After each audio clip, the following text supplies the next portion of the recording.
तो नाजल पैसेज एक pair tube like structure है जो कि अलग अलग कार्टिलेजिनस सेप्टम से डिवाइडेड है, सेपरेटेड है। अब नॉस्ट्रल से होते हुए हमारा नेक्स्ट है that is nasal passage. Nasal passage क्या करेगा, नेसल कैविटी या नेसल पैसेज, इसमें हमारा जो भी एक पाथवे के जैसा एक्ट करेगा और यहाँ पे जो भी हमारा एयर गया है नोज के हेल्प से, नॉस्ट्रल्स के हेल्प से, वो उसको वार्म करने का काम करेगा। उसमें वो उस एयर में मॉइस्चर ऐड करेगा और जितने भी यहाँ पे हेयर्स और म्यूकस प्रेजेंट रहेंगे इस नेसल पैसेज में, वो क्या करेंगे, जो भी एयर गया उसको फिल्टर आउट करने का काम करेगा और जो भी डस्ट पार्टिकल्स है उसको ब्लॉक करेगा। नेक्स्ट आता है हमारा दैट इज फेरिंग्स। तो फेरिंग्स की अगर बात की जाए तो ये वाला स्ट्रक्चर जो है हमारा दैट इज फेरिंग्स, ठीक है। और ये जो हमारा पोर्ट्रेटेड है बाहर की ओर, ये है हमारा लैरिंग्स, ठीक है। अब ये फेरिंग्स और लैरिंग्स को अगर देखा जाए तो फेरिंग्स हमारा वो प्लेस है जहां पे हमारा फूड और एयर दोनों आता है, ठीक है। और लैरिंग्स को हम लोग और किस नाम से जानते हैं, तो इसको हम लोग वॉइस बॉक्स या फिर साउंड बॉक्स भी कहते हैं। तो पहले हम लोग देख लेते हैं किसके बारे में, फेरिंग्स को, जिसको कि हम लोग गला भी कहते हैं, थ्रॉट। ये जो हमारा है फेरिंग्स, ये कहाँ सबसे पहले ये सिचुएटेड कहाँ है, तो ये हमारा बैक ऑफ द माउथ, मतलब हमारे मुंह के जस्ट पीछे सिचुएटेड रहता है, ठीक है। और यहाँ से जो नेजल कैविटी से जो एयर इसके अंदर गया है फेरिंग्स में, वो फेरिंग्स मैंने अभी बताया कि एक कॉमन एरिया है जहाँ पे हमारा डाइजेस्टिव और रेस्पिरेटरी ट्रैक्ट दोनों मिलते हैं या फिर दोनों वहाँ पे पास आउट करते हैं। अब ये फेरिंग्स हमारा ओपन होगा कहाँ, लैरिंग्स में, जिसको कि हम लोग वॉइस बॉक्स कहते हैं, जो कि फर्दर इसको ट्रैकिया तक लीड करेगा। वहीं पे अगर बात की जाए तो कॉमन एरिया होने की वजह से ये हमारा ईसोफेगस के साथ भी, जिसको कि हम लोग फूड पाइप कहते हैं, उसके साथ भी ये कनेक्टेड है, जो कि डाइजेस्टिव सिस्टम की तरफ ले जाता है। अब ये जो हमारा फूड और एयर दोनों इंटर कर रहा है, तो दोनों को डिफ्रेंशिएट करने के लिए यहाँ पे कार्टिलेजिनस फ्लैप लाइक स्ट्रक्चर यानी कि एक लीफ लाइक स्ट्रक्चर प्रेजेंट होता है, जिसको कि हम लोग कहते हैं क्या, इपीग्लॉटिस। अब ये इपीग्लॉटिस का काम होता है कि जो भी हमारा ट्रैकिया के अंदर जाना है वो ट्रैकिया के हेल्प से अंदर जाए, या फिर जो हमारा ये ट्रैकिया के एंट्रेंस को गार्ड करता है। और इसका दूसरा काम क्या होता है, ये ट्रैकिया को फिर कवर कर लेता है जब फूड और वाटर पास आउट होते रहता है, ताकि ये हमारे रेस्पिरेटरी ट्रैक्ट में न जा सके। मतलब कहने का मतलब है कि यहाँ पे एक, चूंकि फेरिंग्स में हमारा कॉमन एरिया है, यहाँ पे फूड और एयर दोनों आएंगे, तो यहाँ पे एक फ्लैप लाइक यानी एक लीफ लाइक स्ट्रक्चर प्रेजेंट रहेगा जो कि गार्ड का काम करेगा। मतलब कि अगर एयर जाना है तो वो रेस्पिरेटरी ट्रैक्ट में जाए, और अगर फूड और वाटर है तो वो डाइजेस्टिव ट्रैक्ट में जाए। उस दौरान अगर आप भोजन खा रहे हैं तो ये हमारे रेस्पिरेटरी ट्रैक्ट के ऊपर ये कवर हो जाएगा फ्लैप लाइक स्ट्रक्चर, और फर्दर वो हमारा डाइजेस्टिव ट्रैक्ट में चला जाएगा फूड। और सेम विद द केस जब हम एयर ब्रीथ करेंगे तो हमारा ये डाइजेस्टिव ट्रैक्ट में कवर करेगा। नेक्स्ट बात करते हैं लैरिंग्स की। तो लैरिंग्स को हम लोग वॉइस बॉक्स भी कहते हैं। तो ये भी एक हमारा कार्टिलेजिनस बॉक्स लाइक स्ट्रक्चर होता है, जो कि ट्रैकिया जहाँ पे ही खत्म होता है उसी का ये ओपनिंग पे सिचुएटेड रहता है।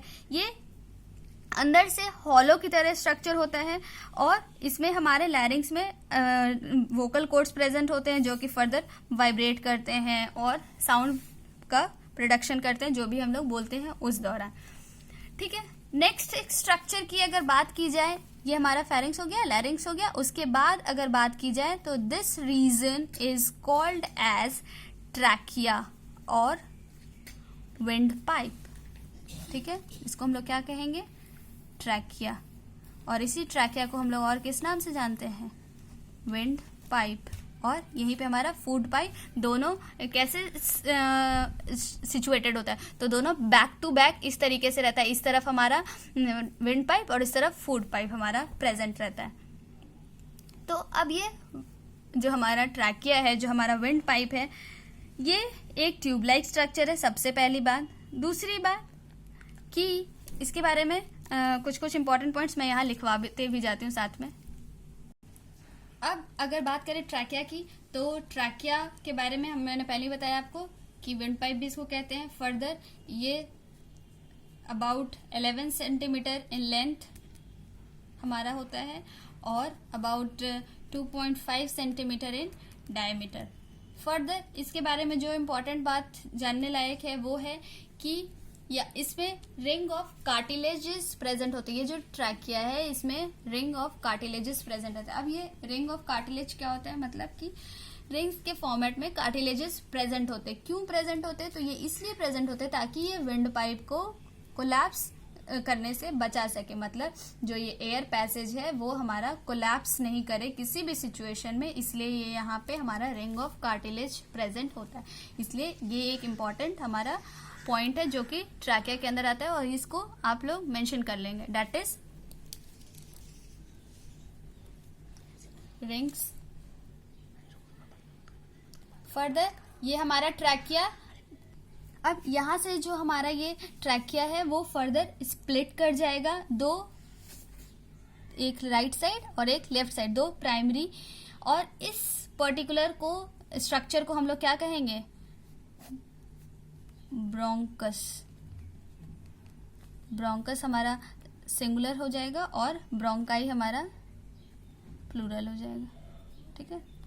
मतलब कहने का मतलब है कि ट्रैकिया यहाँ तक हमारा क्लियर है। उसके बाद ये प्राइमरी स्प्लिट कर जाएगा टू पार्ट्स में, जिसको कि हम लोग क्या कहेंगे, ब्रोंकाई। अब इसी डायग्राम को मैं और अच्छे से इलेबोरेट करके आपको बना देती हूँ।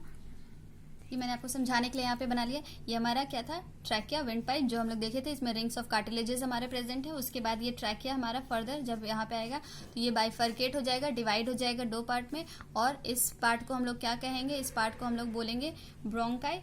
फर्दर ये ब्रोंकाई हमारा डिवाइड कर रहा है, ये दिख रहा होगा आपको इस तरीके का स्ट्रक्चर में, अलग फर्दर पार्ट्स में, और इसको हम लोग कहेंगे क्या, ब्रोंकियोल,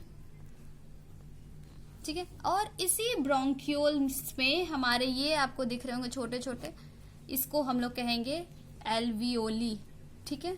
तो ये सारा स्ट्रक्चर के बारे में अब कुछ हम लोग देख लेते हैं, जो कि फर्दर हमारा किस में कवर कर रहा है, ये हमारा लंग्स में, और यहाँ पे हमारा ये डोम शेप्ड स्ट्रक्चर जो कि हमारा क्या कहलाएगा, डायफ्राम। अब ये डायफ्राम क्या होता है, तो डायफ्राम वो रीजन होता है जो कि रेस्पिरेटरी सिस्टम जिसके ऊपर होता है और डाइजेस्टिव सिस्टम उसके नीचे होता है, मतलब region above which respiratory system and below digestive system.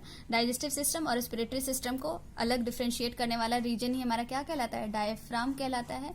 और ये हमारा लंग्स के बारे में अब हम डिटेल में पढ़ेंगे कि ये लंग्स होता क्या है और क्या नहीं होता है। अभी तक यहाँ तक क्लियर है। ट्रैकिया, इसमें हमारे क्या प्रेजेंट होंगे, ring of cartilages, further split करेंगे, पहला पार्ट ब्रोंकाई कहलाएगा, फर्दर बाइफर्केशन ब्रोंक्यूल्स कहलाएगा, और उसमें ये जो छोटे छोटे air hole air spaces present है उसको हम लोग क्या कहेंगे, एल्वियोली कहेंगे। तीनों को भी डिस्कस करेंगे हम लोग। अब लंग्स की बात की जाए तो ये हमारा मेन रेस्पिरेटरी ऑर्गन है। अब ये होता क्या है, तो ये हमारा सबसे पहला बात ये पैर में प्रेजेंट होगा।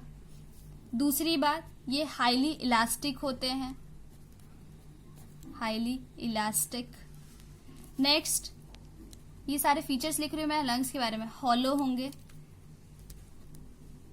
बैग लाइक स्ट्रक्चर होंगे, और ये कहाँ सिचुएटेड होंगे, तो ये जिस रीजन में सिचुएटेड होंगे उसको हम लोग कहते हैं थोरैसिक कैविटी, ठीक है। और यहीं पे हमारा हार्ट भी प्रेजेंट होता है थोरैसिक कैविटी में ही, ठीक है। और इसका जो हमारा लोअर सरफेस है, ब्रॉडर लोअर सरफेसेस जो हमारे रहते हैं वो एक शीट पे, मस्कुलर शीट पे रेस्ट करता है, जिसको कि हम लोगों ने डायफ्राम कहा था, जो कि थोरैसिक कैविटी का हमारा फ्लोर का फॉर्मेशन करता है। अब देखी जाए अगर बात, तो जो हमारा राइट लंग होता है वो लेफ्ट से थोड़ा बड़ा होता है। क्यों? क्योंकि जो हमारा राइट लंग होता है वो 3 लोब्स में डिवाइडेड होते हैं, जबकि हमारा जो लेफ्ट लंग होते हैं वो 2 ही लोब्स में सिर्फ डिवाइडेड होते हैं। अब ये फर्दर हमारा एक शीट से, एक सराउंडिंग मीडियम से एक कवर्ड होता है। अब ये जो हमारा लंग्स है वो सराउंडेड रहता है एक नैरो स्पेस से, जिसको कि हम लोग कहते हैं प्लूरल कैविटी। अब ये जो प्लूरल कैविटी है वो 2 मेम्ब्रेन्स के द्वारा फिक्स्ड होते हैं, जिसको कि यहाँ पे मैं लिख दे रही हूँ। इस कैविटी को प्लूरल कैविटी बोलेंगे, और इस मेम्ब्रेन को हम लोग बोलते हैं प्लूरा। अब ये प्लूरा क्या होता है, तो ये एक थिन मेम्ब्रेन होता है जो कि हमारे दोनों लंग्स को कवर्ड करने का काम करता है। अब ये जो प्लूरल मेम्ब्रेन है ये सिक्रीट करता है कुछ ऑयली सब्सटेंसेस, जिसको कि हम लोग क्या कहेंगे, प्लूरल फ्लूइड कहेंगे। अब ये प्लूरल फ्लूइड कहाँ प्रेजेंट रहेगा, तो ये हमारे प्लूरल कैविटीज में प्रेजेंट रहेगा। इसका काम क्या होता है, तो जब भी हम लोग ब्रीथ करते हैं तो ये एक लुब्रिकेंट्स के जैसा काम करता है, ताकि जो भी हमारे लंग्स के बीच में फ्रिक्शन ना पैदा हो सके और इजीली हम लोग थोरेसिक वॉल और लंग्स के बीच में कोई फ्रिक्शन ना हो और हम लोग ब्रीथ कर सके इजीली, आसानी से। अब जो स्ट्रक्चर हम लोगों ने देखा था किसका, ट्रैकिया से डिवाइड हो गया था, बाइफरकेट करके वो ब्रोंकाई में हुआ था। तो अब ये ब्रोंकाई का क्या काम है, तो ये भी हमारा ट्रैकिया के जैसा सेम काम करेगा। ये हवा को लाएगा, carry air to and from the left and right lungs, अलग अलग लेफ्ट और राइट लंग से ये हवा को लाने का काम करेगा।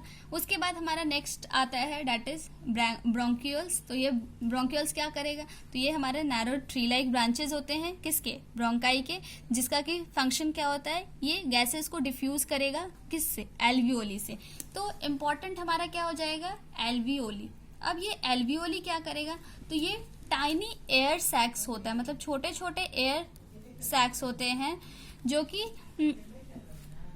अब ये एल्वियोली हमारा टाइनी एयर सैक्स या फिर बैलून लाइक स्ट्रक्चर होता है, जिसका कि फर्दर काम क्या होता है कि ये सरफेस एरिया प्रोवाइड करता है गैसेस ऑफ एक्सचेंज का, ताकि आसानी से हो सके।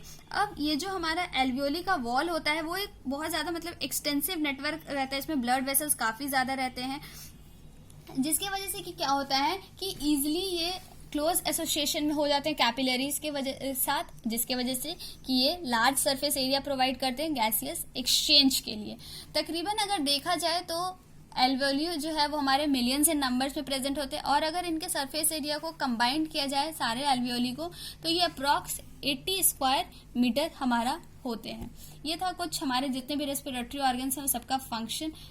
अब हम लोग देखते हैं कि रेस्पिरेशन में फर्दर और कौन कौन से प्रोसेसेस इन्वॉल्व हैं, कौन कौन से प्रोसेसेस कंबाइंड करके हमारा रेस्पिरेशन का पूरा प्रोसेस फुलफिल होता है।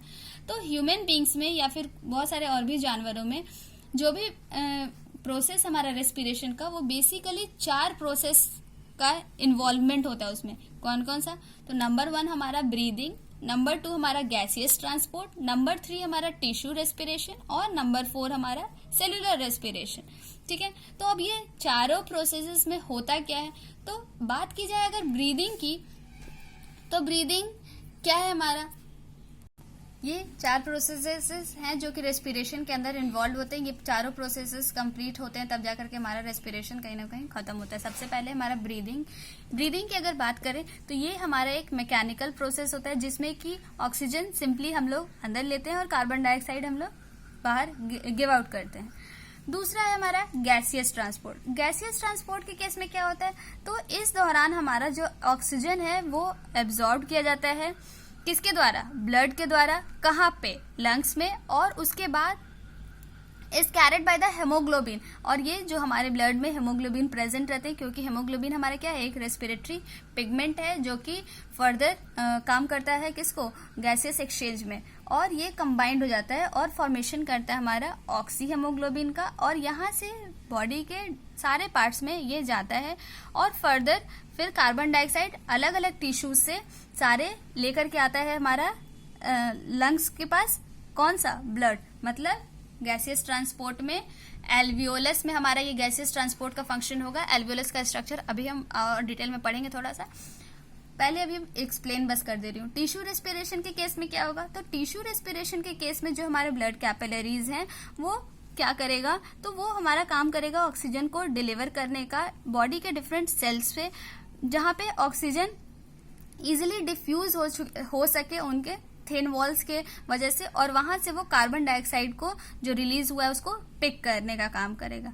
नेक्स्ट अगर बात की जाए सेलुलर रेस्पिरेशन की, तो ये हमारा एक केमिकल रिएक्शन है जो कि किसी भी सेल के अंदर होता है, जिसमें कि फर्दर एनर्जी का रिलीज होता है ग्लूकोज से, और ये हमेशा माइटोकॉन्ड्रिया के अंदर होगा। बेसिकली जो रेस्पिरेशन हम लोग पढ़ रहे थे वो लास्ट में सेलुलर रेस्पिरेशन का ही डिटेल वर्जन हम लोगों ने देखा है।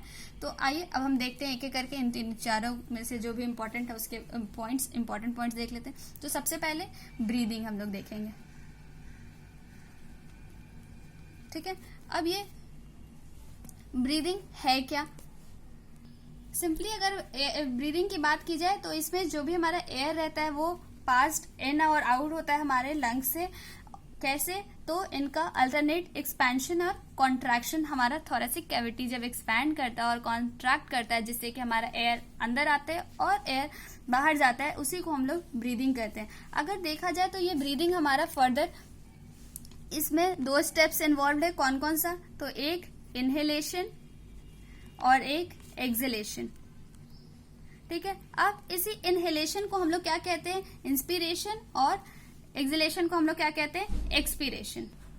तो इनहेलेशन को हम लोग इंस्पिरेशन, या फिर इसका मतलब क्या हो जाएगा हमारा? ब्रीद इन, जब हम लोग सांस अंदर लेते हैं, और एक्सहेलेशन मतलब सिंपली एक्सपीरेशन या फिर ब्रीद आउट। इस केस में हम लोग क्या करेंगे? ब्रीद इन हम लोग कब करते हैं? ऑक्सीजन लेने के लिए, और ब्रीद आउट कब करते हैं? तो to get rid of CO2। इस दौरान जो हमारा ऑक्सीजन होगा वो 21% होगा, CO2 हमारा कितना होगा? 0.04% होगा, और एक्सहेलेशन के टाइम पे हमारा ऑक्सीजन का मात्रा हो जाएगा 16% और CO2 हमारा हो जाएगा 4.4%। मतलब हम लोग ये नहीं कह सकते कि ब्रीद में हम लोग ऑक्सीजन ब्रीद करते हैं, हम लोग एयर ब्रीद करते हैं जिसमें ऑक्सीजन की क्वांटिटी ज्यादा होती है, और ब्रीद आउट में हम लोग वैसे एयर को ब्रीद आउट करते हैं जिसमें कि कार्बन डाइऑक्साइड की क्वांटिटी ज्यादा होती है एज कम्पेयर। अब ब्रीदिंग के टाइम पे हमारा water vapour little amount of present होता है, और एक्सहेलेशन के टाइम में वाटर वेपर बहुत ज्यादा होता है। अब ब्रीद इन जब हम लोग कहते हैं, मतलब कि जब हवा हमारे अंदर जाता है, तो इस दौरान हमारा क्या होता है? इस दौरान हमारे जो भी डायफ्राम के मसल्स होते हैं वो कॉन्ट्रैक्ट हो जाते हैं, जिसकी वजह से कि डायफ्राम हमारा फ्लैट हो जाता है, और जो हमारे लोअर रिब्स हैं वो ऊपर की ओर उठ जाते हैं और बाहर की ओर आ जाते हैं, जिसके वजह से हमारा चेस्ट कैविटी का जो साइज है वो बड़ा हो जाता है, और जो एयर प्रेशर रहता है लंग्स के अंदर वो डिक्रीज हो जाता है, और एयर हमारा जल्दी से अंदर लंग्स के अंदर आ जाता है। मतलब यहाँ पे मैंने लिख दिया है, ब्रीद इन हम लोग करेंगे यानी कि इनहेलेशन, इस दौरान क्या होगा? एयर अंदर आएगा, जिसके वजह से कि हमारा लंग्स क्या होगा? एक्सपैंड हो जाएगा, और रिब्स हमारे ऊपर की ओर और बाहर की ओर आ जाएंगे, और डायफ्राम फ्लैट हो जाएगा। वहीं पे अगर ब्रीद आउट की बात करें तो इसमें हमारा एयर फ्लोज आउट होगा, जिसमें कि हमारा लंग्स थोरेसिक कैविटी में कॉन्ट्रैक्ट कर जाएगा, और रिब्स हमारा नीचे की तरफ चले जाएंगे और अंदर की तरफ चले जाएंगे, और डायफ्राम हमारा डोम शेप ले लेगा, ठीक है। और इनहेलेशन हमारा या फिर ब्रीदिंग जो है वो एक हमेशा एक्टिव प्रोसेस होता है, और इसमें हमेशा एक एनर्जी की रिक्वायरमेंट होती है, क्योंकि हमारा लंग्स एक बहुत ही डेलिकेट ऑर्गन है, इसलिए ये हमारे रिब से घिरा होता है, रिब के जिसके चारों तरफ प्रेजेंट होता है। अब नेक्स्ट हमारा रह गया दैट इज गैसियस ट्रांसपोर्ट। तो गैसियस एक्सचेंज जो होता है वो हमारा लंग्स में होगा। कैसे होगा? तो जो भी हमारा ब्लड प्रेजेंट है कैपिलरीज में, उसमें हमारा ऑक्सीजन का मात्रा क्या होता है? कम होता है as compared to carbon dioxide, ठीक है। वहीं पे अगर बात की जाए तो जो हमारे एल्वियोली होते हैं उसमें हमारा ऑक्सीजन ज्यादा मात्रा में प्रेजेंट होता है और कार्बन डाइऑक्साइड कम मात्रा में प्रेजेंट होता है। इस वजह से ये हमारा 2 वे डिफ्यूजन होता है, और जो हमारे एल्वियोली में जो हमारे एयर सैक्स थे वहां से ये डिफ्यूज कर जाता है हमारा ऑक्सीजन, कहाँ? ब्लड कैपिलरीज में, और हेमोग्लोबिन के साथ कंबाइंड होकर के ये ऑक्सी हेमोग्लोबिन का फॉर्मेशन करता है और सारे बॉडी पार्ट्स में ट्रैवल करता है। क्योंकि हम लोग डिफ्यूजन का प्रोसेस ऑलरेडी पढ़ चुके हैं, तो ये डिफ्यूजन वाला प्रोसेस हमारा कहाँ होगा? एल्वियोली में, लंग्स के पर्टिकुलर कौन से पार्ट में? डेट इज एल्वियोलस में, ठीक है।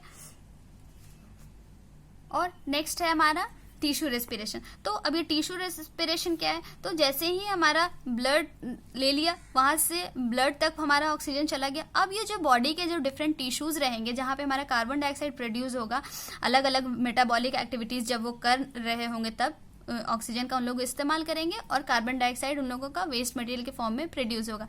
तब ये जो ब्लड रहेगा वो वापस से उस ऑक्सीजन को, the blood will bring oxygen from lungs और उसको कैरी करेगा डिफरेंट टिश्यूज तक, जहां पे वो लोअर कंसेंट्रेशन ऑफ ऑक्सीजन रहेगा और हायर कंसेंट्रेशन कार्बन डाइऑक्साइड का रहेगा। तो हम लोग ऑलरेडी जानते हैं कि डिफ्यूजन क्या होता है? Higher concentration to lower concentration हमारा मूवमेंट होता है। तो यहाँ पे जो डिफरेंस आएगा कंसेंट्रेशन का, उस दौरान हमारा ये जो एक्सचेंज ऑफ गैसेज होगा ये ब्लड और टिश्यू के बीच में होगा, और इसी चीज को हम लोग कहेंगे टिश्यू रेस्पिरेशन। और ये हमारा थर्ड स्टेप था। और लास्ट हमारा स्टेप होगा दैट इज सेलुलर रेस्पिरेशन, जो कि हम लोग पढ़ चुके हैं। इसमें क्या होता है, हमारा जो फूड है दैट इज जो ग्लूकोज है वो ऑक्सीडाइज्ड होता है। कहाँ, सेल के अंदर। सेल के अंदर भी कहाँ, पर्टिकुलरली माइटोकॉन्ड्रिया में। अगर उसका भी स्पेसिफिक पूछा जाए तो उसके डिफरेंट फोल्ड्स प्रेजेंट होते हैं that is known as cristae वहां पे, और वहां से एनर्जी रिलीज होता है और इसी को हम लोग कहते हैं सेलुलर रेस्पिरेशन।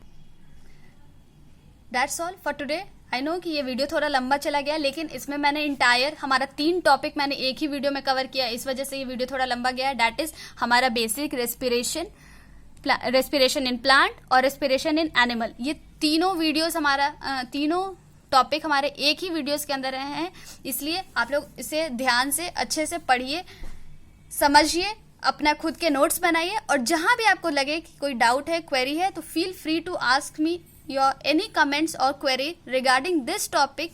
आप हमको क्या कर सकते हैं, सिंपली एक कमेंट सेक्शन में मैसेज कर दीजिए, आपका जो भी इशू है मैं I will try to solve it out. That's all for today. Thank you, have a nice day.